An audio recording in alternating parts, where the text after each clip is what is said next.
My God.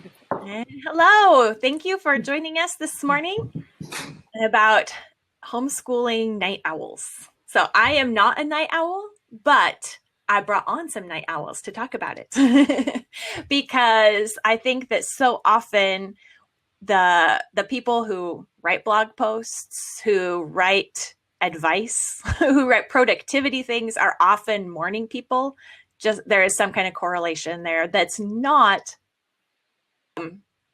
that doesn't mean that that is actually the best, the better, the only way to be if you want to get things done or homeschool or do things, but they're the loudest voices. So I thought we need to bring on some of those night owl voices to talk about how they make it work and, get rid of any mom guilt about different schedules, about flexing to fit your needs. And so that's what we're going to talk about this morning.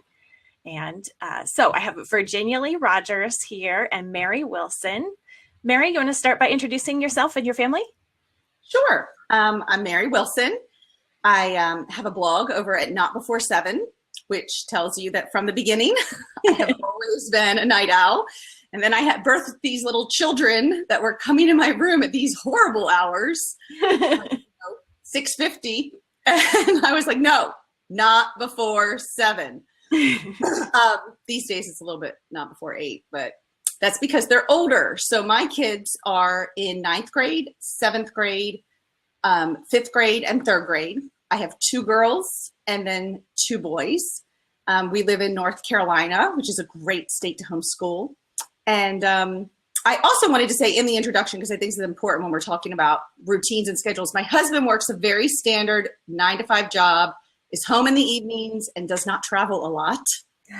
So I just wanted to put that out there when we're talking, because I know that really impacts people is their husband's schedule too. Mm-hmm. That does. And Virginia Lee, you want to introduce yourself? Yes, my name is Virginia Lee Rogers. I'm an ENTJ, and I've been married to my husband for 17 years. He's an INFJ.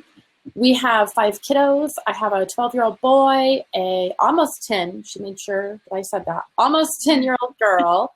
I have a 7-year-old girl, a 5-year-old son, and a 20-month-old daughter. And we live in Colorado, so it has been cold and snowy for the last 4 or 5 months, and we're all longing for spring now. A handful of favorite things, books, hiking, sweet tea, BBC, and talking with friends.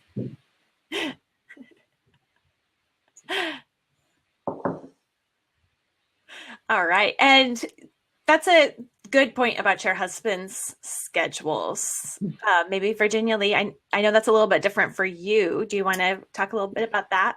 I can. So for most of our marriage, my husband has done the same thing. Well, he's always commuted. And so an hour to 45 minutes commute. So his day is a little longer because of that. So he's always worked a traditional schedule until the last 2 years. And because we are all night owls, God has just blessed us in the last 2 years. My husband is at the point in his career where he can set his own hours. So now he doesn't leave till 10 in the morning, and he gets home around 9 at night. And part of that's commute time. But this is our first 2 years of homeschooling and doing things like that. Up until now, he has always worked the get up at the alarm, sneak out of the house so that everyone who is a night owl doesn't wake up early. It's really nice not to have to do that. So let's start off by sharing just kind of a typical flow for the day. And I know that, such thing as a typical day, not every day is the same, and things change. Different days of the week are often different, but what's kind of a typical pattern? Do you want me to go? You want to go, Virginia? Go for it, Mary. Okay. Go for it. Yeah. We were discussing this earlier. There's not a lot of typical. There's more of like a typical Monday, a typical Tuesday, because each day is a little different. But in general, we try to gather for breakfast around 9 a.m. So that might be early for you, Virginia. I don't know. It sounds like maybe. And like I said, when I say we're night owls, we're really night owls. That is our attempt, and we try to watch CNN 10. That's usually pretty typical in our house. We watch current events, we have breakfast. Some days it's 9:30. It has been 10. One of the things I've learned is just to kind of go with that. If I've had a really late night, because they're just nights I cannot get myself to go to bed at a reasonable hour, and so it kind of shifts a little. But in general, we aim for 9-ish, and then we just always start with current events and breakfast. And I'm glad, actually, Misty, you said something about, you see all these posts about being productive in the morning. I've tried everything, but until breakfast, I give myself complete permission to putz around on Facebook, to sip tea, to maybe read an article. It's not this like productive power hour. I have even tried working out in the morning, and sometimes I will force myself, but my workout is never as good if I try to work out in the morning as if I go for a run at like 2 to 4 in the afternoon, which are my more, I remember I used to be on the treadmill when the kids were little at like 9 at night. It didn't bother me at all. And friends were like, how can you work out at night? And I'm like, I'm up anyway. Who cares? I feel great at 9 p.m. to take a run. So anyway, typical day, kind of chilling in the morning, watch our show. And then my oldest daughter has to do physical therapy, and she works out at the high schooler in the basement for an hour. And that's kind of when we do group time. So with my other 3, we'll do our read alouds, we'll do whatever science we're doing together, history, we'll kind of do all of the group stuff. And then that way, when my high schooler comes up, I can give my 7th, 5th, and 3rd graders a little break. And I work with her on her math, and then anything else she needs to touch base with. And then if we have time before lunch, I'll work with some of the other kids individually. We like to eat lunch and watch a show, finish up independent work. All my kids right now like to get their independent work done by like 2 or 3 in the afternoon before friends come home. That has not always been true. And then we might do art later in the day. Sometimes things, and this is why every day is different, because we might play board games, might do something else. We're very relaxed. Sometimes what I have learned as a night owl is things trickle into the evening. So sometimes after dinner, I'm like, all right, guys, we need to finish up that science experiment we were doing. Or, hey, Daniel, you still haven't done your math. Let's get that done. And I've just learned to be fine with that. Sometimes I've handed their father a book, and I'm like, you need to read this to them at bedtime. Like, we're supposed to have read chapter 5, and we didn't get to it. I did have a daughter, and that's why I say most of them like to do their independent work right now during the day. I had a daughter that went through, she's an extreme night owl. She went through a time period where she would go up to her room at 10:30 or 11 at night, and she would take her math, her grammar, and her spelling, and she would do them before she went to bed at night. Wow. And I was fine with that. Like, okay, that makes my life easier tomorrow morning. Go for it. So that's not typical right now, but that's probably our typical day. Between 2 to 4 is kind of my power time where I will work. I work for a company, Brave Writer, and I'll get some of my stuff done there. I'll write on my blog or maybe work out. But that's kind of my most productive time because the kids are kind of ready for a break. I'm still very awake, ready to get things done. And so not in the morning, I guess is my point there. That's kind of our day. Yeah, that's good. And Virginia Lee? So mine looks a little different, but I still have littles because my youngest is 20 months. So I can still be up in the middle of the night. And so we still have little people in our home. So basically, I do not wake up before the children. I don't know why sane people do that. So when the first person in the house gets up, and they better be a baby if they're getting up early, Cora wakes up around 7:30 or 8, and she's 20 months now. And that took, obviously when I have infants, that's not what they do. And I get up with them, they're babies. But once they're old enough to understand the rest of the home is not getting up. And so Cora is finally in that now. She wakes up around 7:30 or 8. And it helps to have them sleeping in a room with other older children who aren't getting up early because they just sort of go along with it. Then I get up, and from about 8 to 10 in the morning, that's when rooms are clean, people are getting ready for the day. Breakfast is being made. Either I make breakfast or my husband makes breakfast. And we make a big breakfast. It's our biggest meal of the day is breakfast because my husband's home. So, and he's not home at supper. So we do a really big breakfast, and if he's making breakfast, I might catch up on Voxer. That's is catching up on stuff, but it's chatting, that kind of stuff. As people are done getting ready, they wander down. It's a very loud time in our home, and I've had to learn to live with that. And then we eat breakfast in there, and that's when we do what a lot of people call family worship. Daddy reads the Bible. We discuss things. He often has a current event thing that he's read about that he shares when Bible's over that we talk about. It's a relaxed time. Everybody's at the table together, but it's not, there's a lot of conversation, a lot of discussion. It's a lot of the time when we do our family prayer for different missionaries we're supporting, that kind of stuff.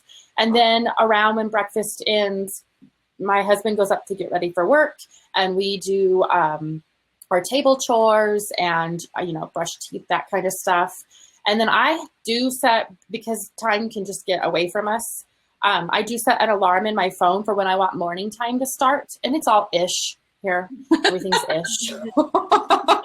So, but I am an NTJ, so I have a definite, everything's very planned. It's just not hooked to a clock. So my husband leaves for work around 10.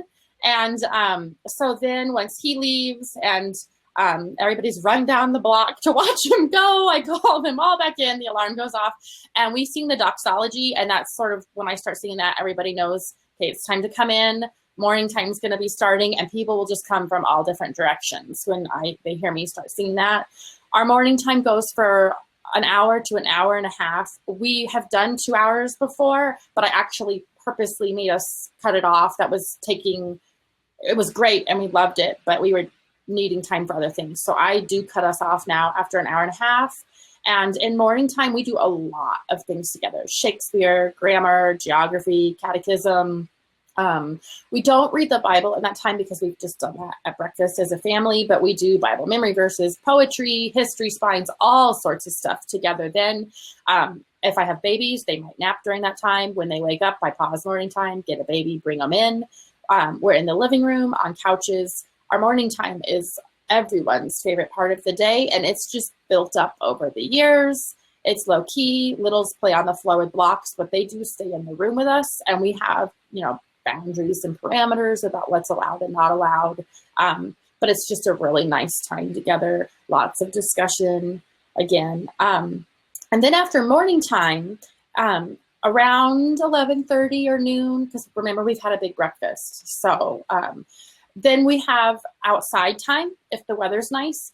And this is probably a big difference. I would say if you're a night owl or really anything, a big tweak that we've made in our family is everyone goes outside, because we still have little people. They're up then, and we want them to be a part of our family. I don't want to keep people busy while we try to do school. I want them to feel like they're important and they're special, and I want to give them my attention and time and love, and I want my kids to be able to play together. So we go outside after morning time, and we just have free time for an hour. Kids play, ride bikes, ride scooters, climb trees. This year, I did give my big kids the option if they wanted to work on their independent list during that time, because it's quiet indoors. They can do that, because quiet here is at a premium.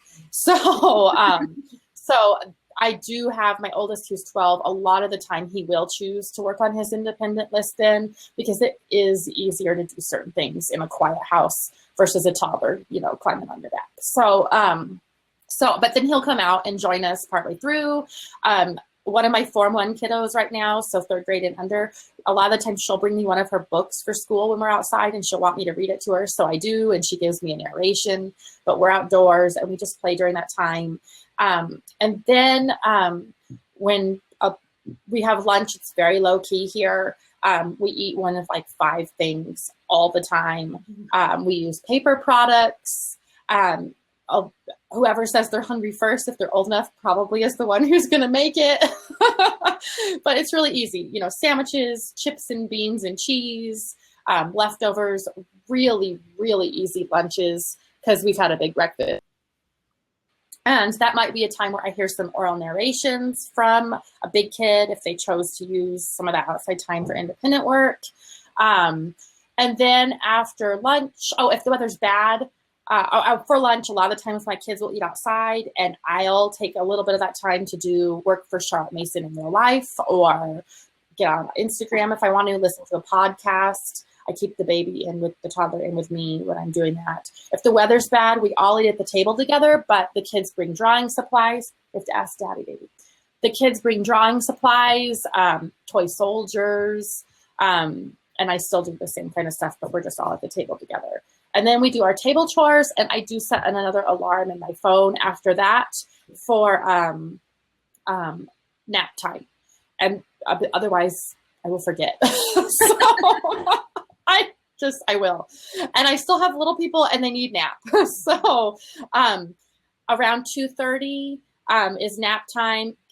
Other kids might be cleaning a bathroom or something like that. I put the little person down for naps. Sometimes my 5-year-old still takes one.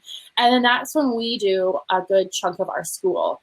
Plutarch, the Iliad, dictation, math help, whatever the big kids need help from me with. We do a lot of it then. The kids work on their independent lists at that time. That kind of thing. And so we just do whatever needs to be done for school during that time because we don't have little people interruptions. And I know that sounds crazy to some mamas because they really, really need that nap time. And I was talking to a friend who words things much nicer than I do. And really, she said it so great. And so I'm going to steal what she said. You're going to have a stress or a stretching or a juggling somewhere. You're either going to have it with your little people, keeping them busy while you try to do school with the kids, or you're going to have it where, as a mama, you're giving up quiet time at nap time. And so one or the other is a juggle or a stress or a stretching, whatever. And so I just chose that I'd rather, instead of having it busying my little people, that I'd rather give up my nap time and have the stress or the juggle be waiting for my quiet time till later. And so I feel like that just has worked real well in our family. So then I also have another alarm set for around, I set it at 3:30, but sometimes kids are still looking at independent lists or whatever. So maybe it's at 4. And then we have a Bible time. My babies, our toddlers, are still sleeping. They'll sleep for like 2 or 3 hours in the afternoon. I have good nappers. So that's been a blessing. And then, so little people who are awake have audio Bible with headphones. And then everybody else has their Bible journal and their Bible. My 12-year-old has a commentary also. And I do my Bible time then too. So we spend about 45 minutes doing that. And then as little people start waking up, people wrap up their Bible time. Then if you have not stayed on task and done your independent list, or we had struggles during our afternoon school time, you get to finish your school during your free time. And that is happening a lot more now than it used to. And so they do that, and everyone else has free time. I might read picture books to the little people then. If the weather's nice, everyone's outside. Legos, handicrafts, nature journaling, just lots of different things like that. We don't do electronics, so that isn't going on. And then that's a lot of the time, like if kids are busy, I might check some schoolwork, do some free time for myself, interact with little people, that kind of thing. And then around 6:30, we have EHAP. And so I set the timer for 20 minutes. Everybody does their EHAP. Unless it's Monday, we have EHAP first thing on Monday because we don't do any cleaning on Sundays. So EHAP is the beginning of our day. And then we have supper. It's low key. It's crock pot. Daddy's not home because we had our big meal. So it's crock pot, 1 dish meals. And then we do our supper. We listen to an audiobook most of the time at supper. And we just finished Pollyanna. And then we do table chores. And after that, everyone gets ready for bed. Even though we're night owls, I want everyone ready for bed because I don't want a struggle before bedtime. So pajamas, thermoses filled with water, all that kind of stuff. And then it's just free time until Daddy gets home. And a lot of the time I'll do my work for Misty then. I'll prep stuff for Charlotte Mason in her life the next day. Kids read, play Legos, more handicrafts, that kind of stuff. Dad gets home around 9, but everybody's completely ready for bed. So the toddler goes to bed around like 7:30 or 8. And then they all get in their bed. We don't do stories before bed. We don't do long, drawn out stuff because we don't, get in bed till later. And and they're already all ready. And then once they're in bed, my husband and I have time together. And I normally go to bed around 11 or 11:30, sometimes midnight, just depending when my husband goes to bed around 11 or 11:30. I might stay up for an extra half an hour and read. But yeah, that's how ours goes. All right, thanks. And EHAP is our kind of code word for everyone picking up together. Yeah, I don't know how many people are. Yes, EHAP is a great time. It's just 20 minutes, and we focus on really the most destroyed part of the house, honestly, is what we focus on.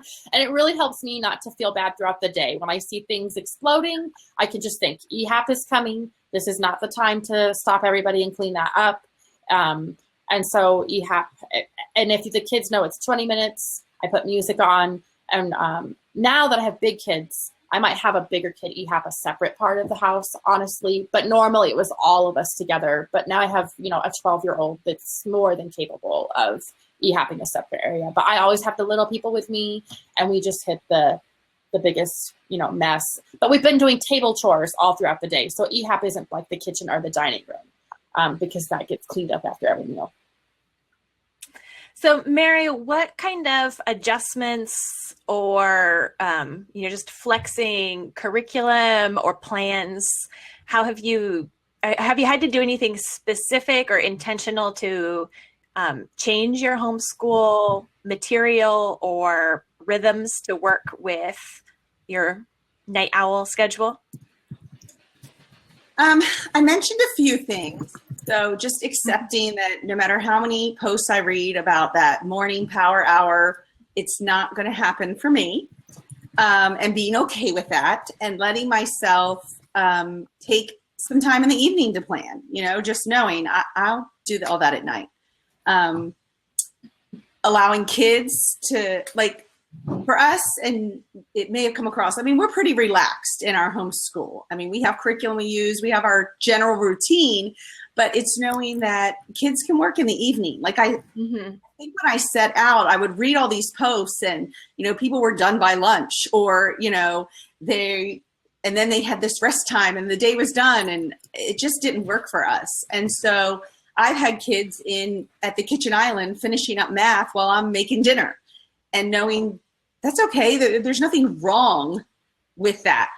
It might not be what I'm seeing on Instagram a whole lot, but there's nothing wrong with doing math at 9 at night, if that's how it works. So just allowing it to flow. As my kids have grown, I have one, it does get hard in your own house. I have one who is an extreme night owl. And if I did not wake her in the morning, she could easily sleep till 11, and she could stay up till 1.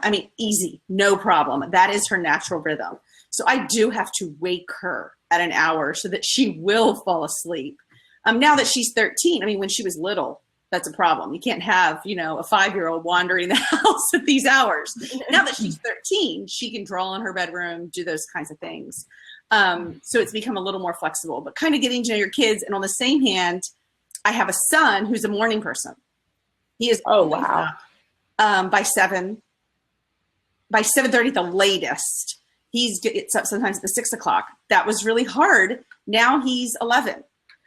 We do screens and electronics in our house. So when my kids get up in the morning and I'm still asleep, that is their time. They have till 9 o'clock that they can do their iPad or, watch approved, YouTube channels or whatever kind of thing in the morning. So that kind of gets it out of their system. I still get to sleep or relax, and everyone's kind of just slowly waking up, other than him.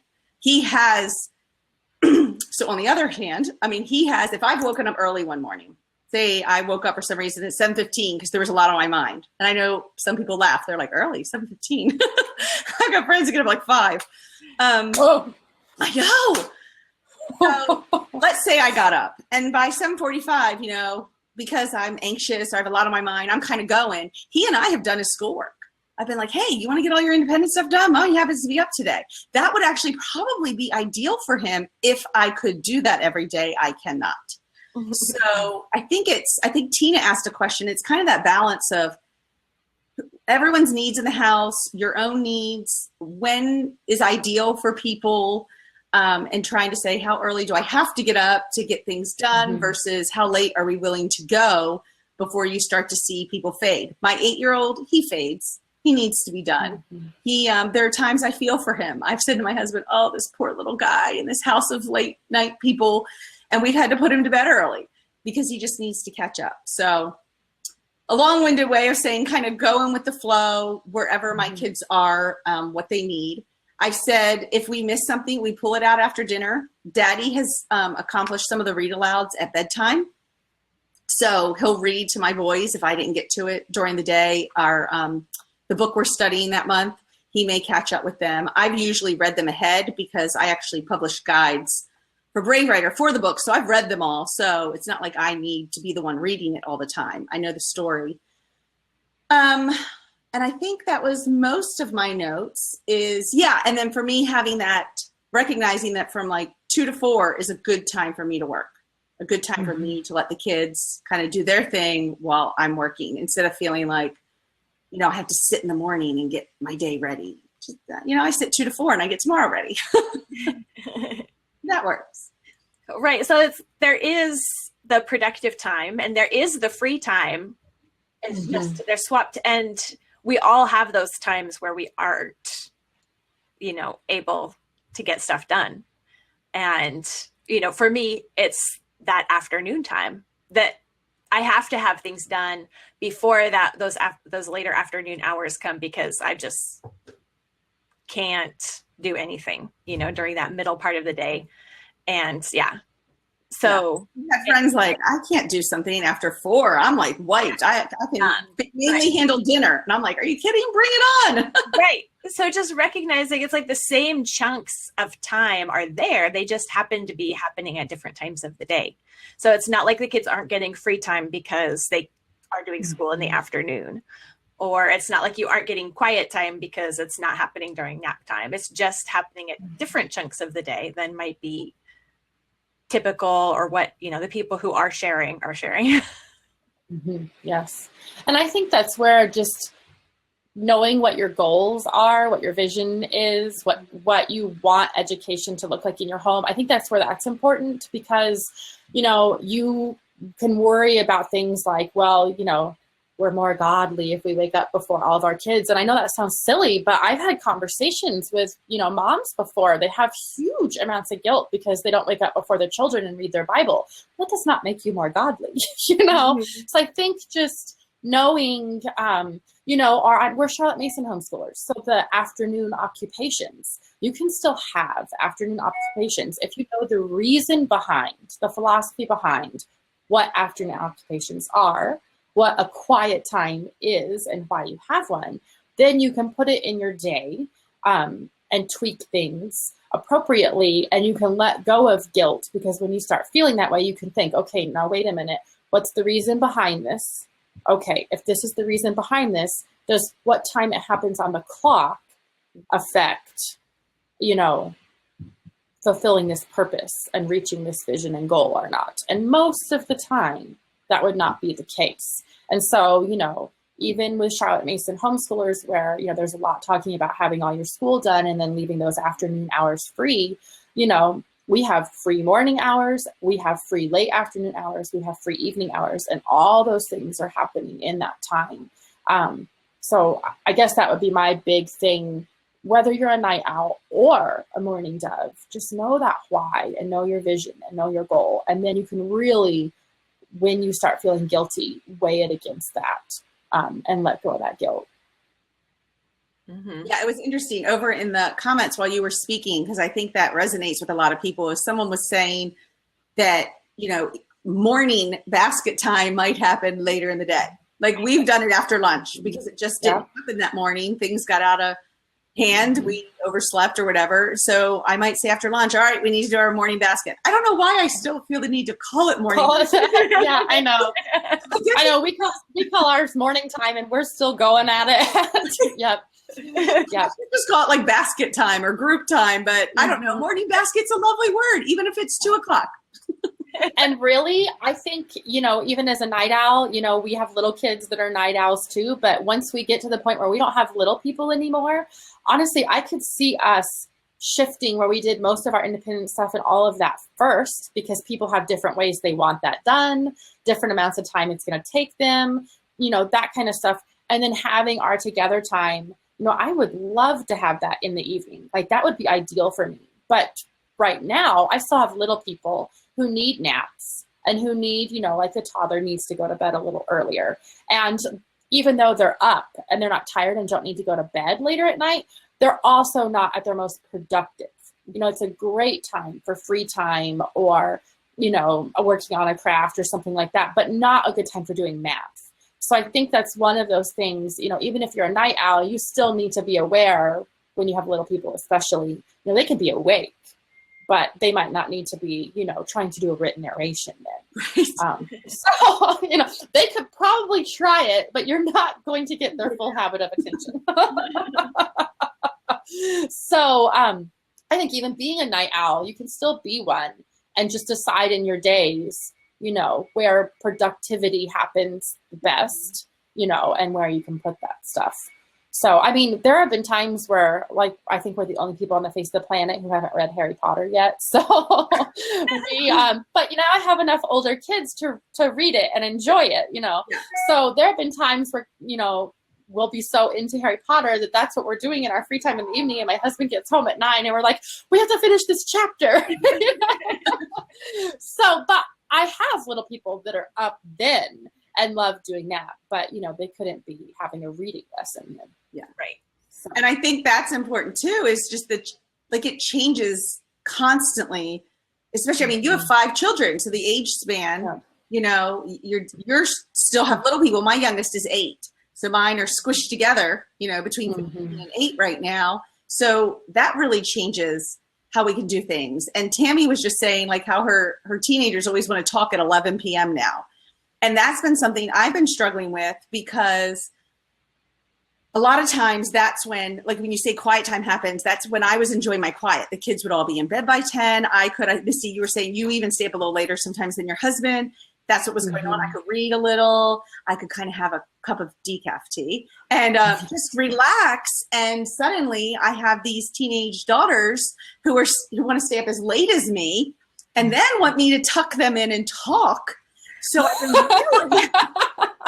I've been really thinking through, is there another day, another place I can have that quiet time I need so that I can give them, I'm not talking hours of conversation, but to make them feel a little, special in the evening, give them a little 10 minutes to chat. It's always that constant reevaluation. What are my needs? I need some time to be quiet and just do my thing. It's not going to happen in the morning and feel right to me. So maybe I can declare, hey, from 7 to 8 p.m., leave me alone. And then I'll be yours until 11:30. But I need that to read my books. So I think that flexibility is so yes. Well, and I think that's the other thing, when you're homeschooling, that's so great because you are doing a lot of things together already. Yeah. And so you don't have to feel bad about telling your kids, here's this period of time. And normally, honestly, my kids want their period of time. So they're busy doing things that they've been wanting to do. And so then that's when I take my time to do that also. Now, I might sometimes have a toddler in the room with me, our people, it's not like it's completely, people might poke their head in to say, can I have an apple or something like that, but I think that's the blessing about being a night owl and homeschooling is you've spent a lot of that time with your kiddos and with your family. And so it's, I can't imagine being a night owl, having your kids go to school all day long and then having to meet all those needs in the evening as well. And that would be difficult. Pick up at like 6 o'clock for the bus for high school. Yes, that would be crazy. So I know I'm seeing a lot of people say, yes, the same thing as you, Mary, that their teens in the evening want that time to talk, and my thing is more figuring out the other stuff. I have little people who might get up in the middle of the night because they're teething or they've had an accident in their bed or they've, that kind of stuff. So I don't have as many people, they can still go to bed around the same time together. But my tweaks are more, I had to get up a few times through the night with people. So. But I do train my little people not to get up early in the morning. And so far, they have all done well with that. Yeah, and that does get interesting when you have some in the mix because and I think it's totally okay too, as the homeschooling mom, to arrange a schedule and set up those times. And we do have to take, all those needs and what needs to be done into consideration. But we can set things up so that we can give our best and well, and not, have to be all things to all people, including all the people on Instagram. Yes. So I think that's especially interesting with flexing it and making adaptions when you start getting, the older 12 and up kids who might be on a different schedule. I've started to notice that more. My oldest is also a morning person, but my second, who's now 12, what's wrong with him in the morning? Maybe, I need to not be pushing that math is the very first thing he does. That's just seems like the best thing to do, but not for him. And that's what I was going to say. This year, when we have that outside time in the morning, my big kids get the option. My 12-year-old gets the option. You do what I don't make him. Now you must come out and play outside with us, so he gets that option to choose. And I think we're entering that phase more where it's like, okay, my oldest will be off on his lawn now, which is great. That's what we want, to happen. So he gets some flexibility, but I do still set some boundaries in there of, certain things have to be done by this time or you don't get free time and things like that. So I feel like even with older kids, we're still the parents and get to decide structure in our home within reason. So I'm going to pop in and add, since we were talking about flexing and not feeling guilty. Yes. So I'm going to admit this so anyone else in the situation doesn't feel guilty. My oldest, I'm probably the only one with a teen with a job right now. Yeah. But my oldest works on Tuesday mornings. She teaches actually at a camp that offers homeschool classes. And she has to be there at 8:15. Well, her dad takes her. I had to Yay! but I felt this tremendous amount of guilt when it started happening that I didn't get up with her. That I should get up and give her that kiss and bye, have a good day, honey, and or make her breakfast. And so I'm just letting you all know I don't. She's fine with that. I make sure her lunch is packed with her the night before. I'll remind her, and she gets up, makes her egg sandwich. She'll set an alarm for 7:15. She's so excited to go to work. So I don't get up, and I feel like those are the kinds of, that's the freedom we need to give ourselves, but I sit up and watch, Agents of S.H.I.E.L.D. with my daughters at, 9:30 to 10:30 at night. And their friends' moms who got up with them at, 6 to make breakfast, they're in bed. So it's just that balance of, there's not one right way. So when I wake up in the morning on Tuesdays, I text her and I'm like, hey, hope you're having a good morning at work. And she might get that text, at 8:45, 9 o'clock. She's been at work for an hour. Yeah. Well, and I think when you have kids that are night owls also, the quality time that you're spending with them, they're okay if it's not you waking up in the morning and doing that stuff with them, because they're going to get that from you, in the evenings. Like you were saying, I don't have friends that are normally staying up till 9 or 10 at night reading Harry Potter to their kids. So, so you still give your children the love that they need, the attention they need, the time that they need. Yeah. It just doesn't have to be that you're, waking up early. And I think it is just because, maybe morning people are more active on social media, are saying things, but, you can tell from the comments, there's a lot of night owls. And I think we just need to, not feel guilty. Don't make comparisons. It would be silly if they were looking at us saying, well, I don't stay up late and watch shows with my kids and read them books because I'm tired and I have to go to sleep, and maybe they are, I don't know.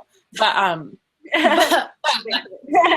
think as moms, if we're not in the majority or doing the norm, we can feel guilty about stuff.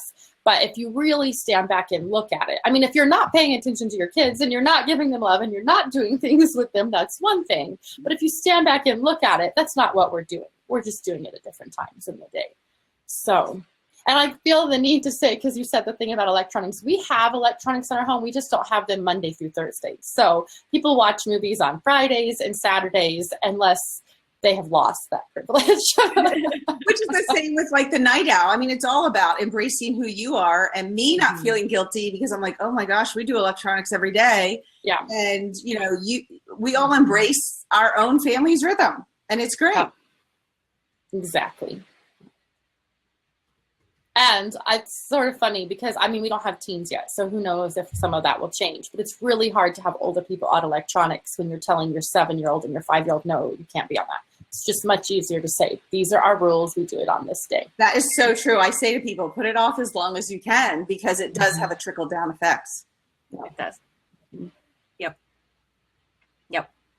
And that's why the bedtime, so our older ones get that after the younger ones go to bed. So, you know, those staggered bedtimes. So that, yeah. Well, and that's really nice also, even stuff like that, because it's really neat to see the older and the younger, you know, interactions. And, you know, you might have little people going into bed earlier, but it's actually made bedtime great at our house because if there's a little person in your room asleep, then we don't have bedtime issues that a lot of other people have because they know, you know, their baby sister's in there sleeping. So they're going into their room. They love her. They're respectful. They're quiet, you know, and go straight to sleep for her, which is nice because, you know, they're going to be going to bed at like 9:30 or 10 o'clock at night. And, you know, like 7 and 9-year-old daughter, they go to bed around 9:30 or 10. And so, you know, that has really cut down on some of those issues as well. So there's some big blessings into, you know, that kind of stuff because we did have more bedtime issues when everybody was going to bed at the same time. So those staggered bedtimes have given older people special time with mom that they need, where I'm not saying, you know, I have to do this for a little person right now. They're getting that nice attention and bedtime struggles are cut down. So those staggered bedtimes are nice for that. So Tina asks a question about how you manage outside activities with the thing. And so Mary mentioned that a little bit with her daughter's job, but do outside schedules then kind of mess with your school day? Oh, me. Okay. Yeah, it has been a struggle. We live in suburbia. There is a lot to do here. And even when you tell each kid they can only pick like a thing, I have 4 children. As they get older into their thing requires more time if they are to excel in it. So to give you, again, this is always reworking. So my oldest daughter, she actually did not start gymnastics till 12. Which is another whole story. So don't let people guilt you into thinking children have to start at 5 with everything. She started at 12. She is now a competitive gymnast. She competes. She's gotten medals. And like, so you can start when you need to start. But it does mean that she has to go to the gym 3 times a week for 3 hours. It's a evening activity. So I have made that my work time. So I go to the gym Wednesday night from 4 to 7 and I work while she's at gym. I go Friday night, 5:30 to 8:30. I work while she's at gym. And when she goes on Saturday, someone just drops her off. Scheduling in the other kids, you're hitting me at a busy season because I have a son that does baseball. And if anyone has a child who does baseball, you know how time consuming that can be as well. We try not to let too much interfere with like 9 to 2-ish during our day. That being said, you know, life happens. I have a daughter in art lessons. So how do I handle all that? I don't know. It's a little crazy right now, to be quite honest. I have a daughter who will get her license in just a few months. And, yay! And that is when it starts to ramp up. I mean, she works Monday night. She coaches. She works all day Tuesday. She has gym. And it's that hard balance of wanting to see her thrive and become her person, but her still relying on me to get her there and just making sure the kids know this was helpful. Is we had a talk with them when they were doing activities that when they hit middle and high school, they are choosing to do the activities for them, not to show us necessarily, if that makes sense. So we would always try to be at their games and their competitions, but we were no longer making promises that we could be there at every single game. You have 10 baseball games. There might be one that we have to drop you off. That kind of stuff that we would try to make one parent at things. So it really, the dynamics just changed. We used to do everything like as a family unit. You know, we'd all go see, when Kaylee was the oldest and she was 8, everyone went to her game because nobody else was doing anything. Well, now, you know, I'm away for a weekend with her at a gym meet, and her brother might have a baseball game. There's just no way. So we try to make all the siblings at least go see their sibling twice. So it's another one of those flexing where in my mind, it was this family thing we did. We went to Dan's soccer game. It just has changed. I mean, we literally now have a weekend coming up in May where one has to be in South Carolina for a choir competition, while the other one has to be in Atlanta the same weekend for a gym competition. So it's like, well, who's bringing the littles with them? And you have to go with the flow. It's just embracing the season you're in and making it work best for where you live and how things happen. We live in, like I said, suburbia. So we do a lot of things outside of the house because it's there. Mm-hmm. Well, and as a night owl and just listening to your different schedules, it almost seems like maybe it's easier to do that because you haven't written off the evening as like time to catch up. That is so true. That's not in the car. Like that is just not happening. If it doesn't happen in the morning, it's just actually never going to happen until the next day. I've had my friends who get up early say to me like, how can you take her to gym at 5:30 and you stay till 8:30 and then you come home and you're doing things? And so maybe that is a really great advantage on this end. You all get the advantage with the little ones. In our minds.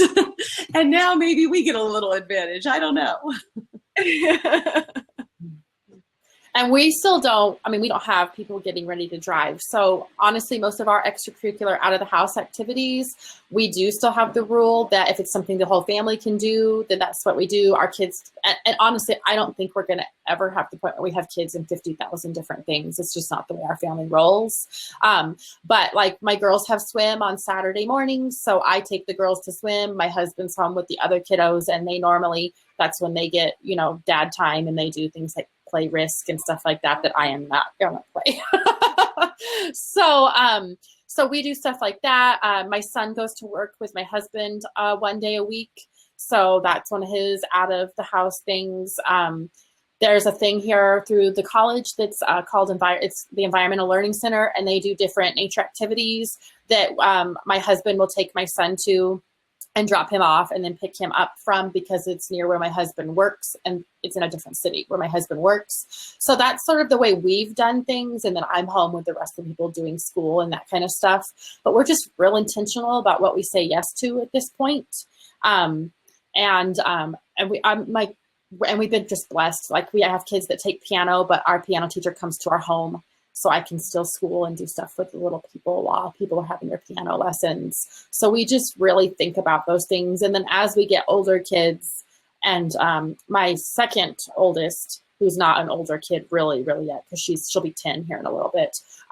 She's very extroverted and wants to do everything under the sun. So I can see as we, decide what she says yes to and that kind of stuff.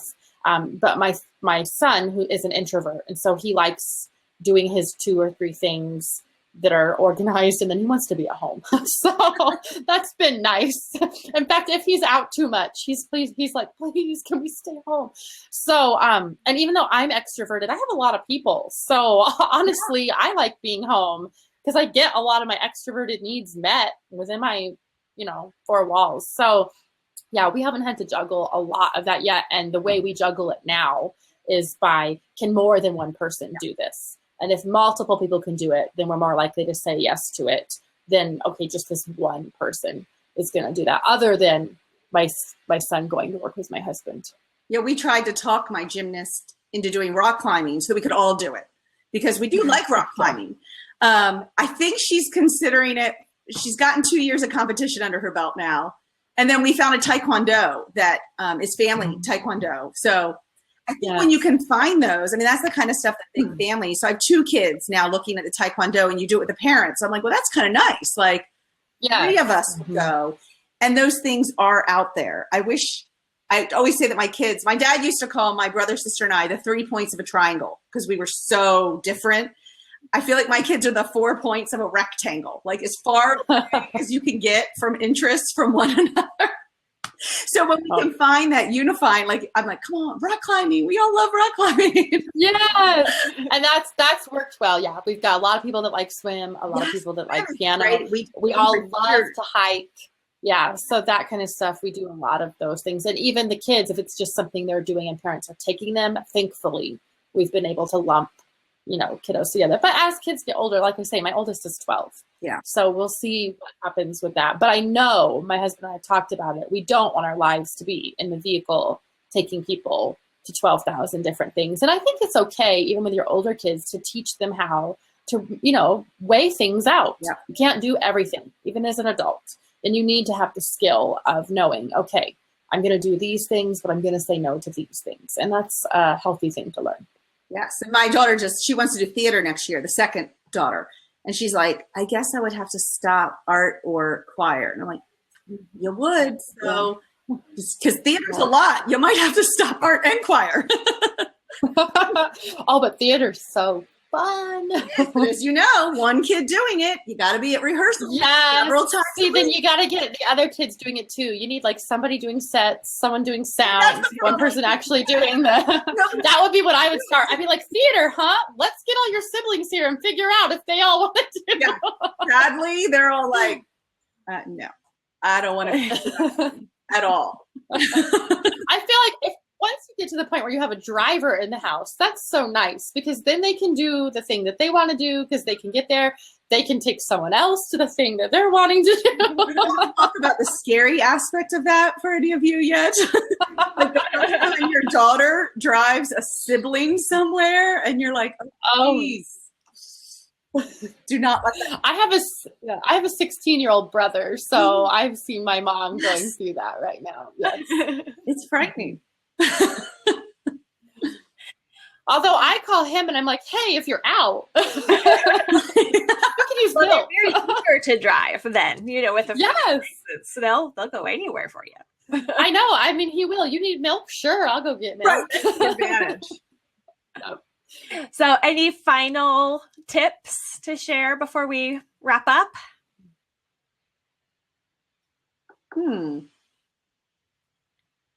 I just think an important thing, even I'm going to walk away with, is just really embracing what makes your family unique. Mm-hmm. Yeah. And being willing to think outside the box to find a solution. Mm-hmm. Yeah. And just knowing your reasons why you're doing it so that you don't feel guilty about the decisions that you make. And you will feel guilty at some point, but having that there so that you can go back and weigh it against, okay, this meets that goal, even if it's here. Yeah. Because your family, God did make it unique and 50,000 different unique personalities within it. And so you don't have to look like what the experts say or what, people on IG are doing. And you will have a more joyful home if you just embrace that. Mm-hmm. Yeah, that's great. Thank you so much. Thank you, Mystie.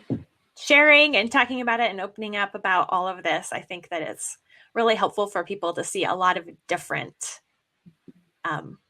ways families can work, and it's all good. So thanks. And thank you everyone for joining. Bye. The replay will be available on YouTube, and I'll send out a replay link also. So, all right. Talk to you later. All right. Bye. Bye. Thank you.